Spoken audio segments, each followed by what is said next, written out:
Kepolisian daerah Aceh meningkatkan pengamanan saudara jelang peringatan Milad Gerakan Aceh Merdeka ke-45 yang diperingati setiap 4 Desember. Polisi akan menempatkan personel di beberapa lokasi yang dianggap rawan. Polda Aceh telah menurunkan personel ke sejumlah lokasi untuk siaga di sejumlah lokasi yang dianggap rawan saat peringatan Milad Gerakan Aceh Merdeka. Selain itu, pintu masuk Banda Aceh juga akan diperketat untuk mencegah lonjakan massa yang ingin merayakan Milad GAM di Banda Aceh. Warga diminta tidak berlebihan dalam melakukan perayaan Milad GAM agar tidak menimbulkan kerusuhan nantinya. Polda Aceh juga akan menyiapkan tim vaksinasi di sejumlah lokasi peringatan Milad GAM nantinya karena masih dalam situasi pandemi. Seperti yang disampaikan oleh Wali Nangdo tadi, kegiatan dalam rangka Milad ini itu lebih banyak di Kenduri.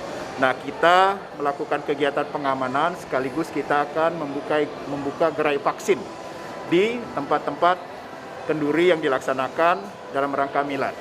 Milad GAM tahun ini sendiri direncanakan akan diperingati dengan cara berdoa, santunan anak yatim, serta berziarah ke makam-makam para pejuang di sejumlah lokasi masing-masing wilayah, sehingga tidak berkumpul di satu titik yang dapat menyebabkan kerumunan. Syahril, Kompas TV, Banda Aceh.